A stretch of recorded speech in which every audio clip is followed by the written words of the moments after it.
يسعد أوقاتكم. اليوم رح أعملكم أكلة شامية طيبة كتير كتير، حراقة بإصبعه، خرج اللمات والجمعات الحلوة والظريفة. وأول شي من المكونات بنحتاج للعدس الأحمر الصحيح نص كيلو، وتاني مكون وهذا لازم ننقعه قبل بساعتين وثلاثة هو التمر هندي، هو بيعطي الطعمة لأكلة الحراق بإصبعه. نقطعه هيك، نحط له مي سخنة، نتركه أقل شي 3 ساعات. وللعجينة اللي بدنا نحطها بقلب الحراق بإصبعه بنحتاج كاسة طحين، رشة ملح، نص معلقة صغيرة، مي حسب ما كل طحين بيحتاج، نحط شوي ونحرك. نعجنها كتير منيح. وصارت العجينة متماسكة عندي، رح أغطيها أتركها ترتاح شوي لبين ما أقطع الخبز وساوي الكزبرة ويستوي العدس.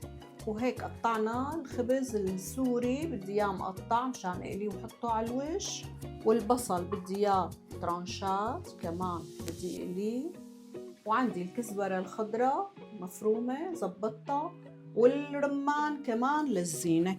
أول شي بنقلي الخبز، بدنا إياه يكون أشقر ما كتير غامق، هيك كتير منيح. رح شيله. بعد الخبز رح نقلي البصل ليصير لونه ذهبي مثل الخبزات. وهلأ خلونا نعمل العجينة ارتاحت، نعملها مشان نحطها بقلب العدس.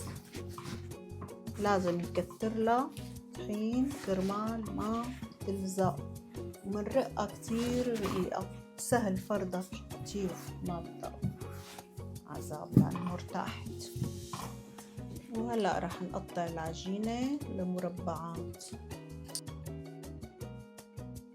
وهلأ بعد ما قطعناها نرش عليها كتير طحين مشان ما تلزق على بعض.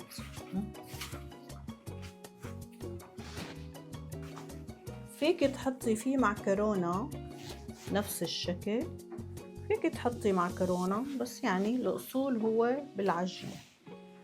هلأ بنحطهم بالمنخل مشان يروح منهم الطحين، صارت كل قطعة لحال.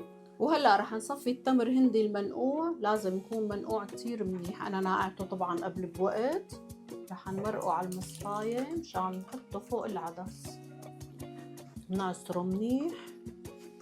هيك صار جاهز، صفيناه نحطه فوق العدس. وهلأ رح ضيف التمر هندي اللي صفيته فوق العدسات. العدس نص استوى، وبس بلش يغلي رح انزل العجينة شوي شوي.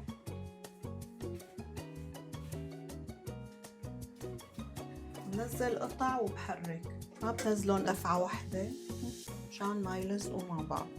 وهلأ الكزبرة والثوم لازم لهم زيت زيتون بلدي، ما بصير نقليهم بالزيت تبع البصل. رح احط الثوم بس شوي ليحمى الزيت، ما بدها كتير.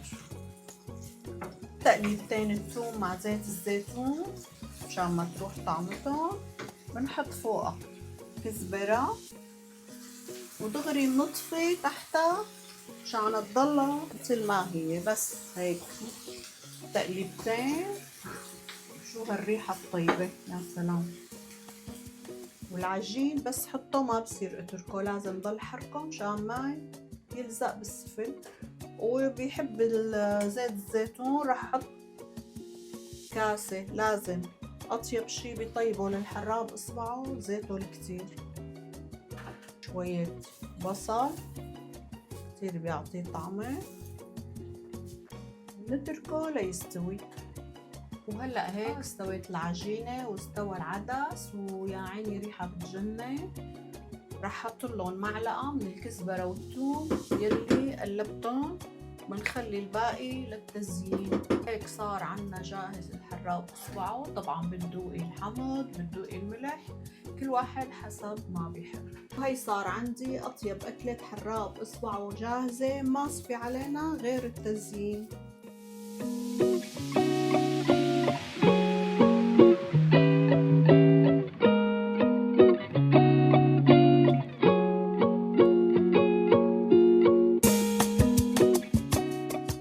وهيك زينا الصحن بالطريقة يلي انتو كيف ما بدكم بتزينوها، وإن شاء الله تكون عجبتكم يا رب. أكلة كتير طيبة. اسمعوا مني جربوها، اعطوني تعليقاتكم واشتركوا بقناتي. وريتوا ألف صحة وهنا.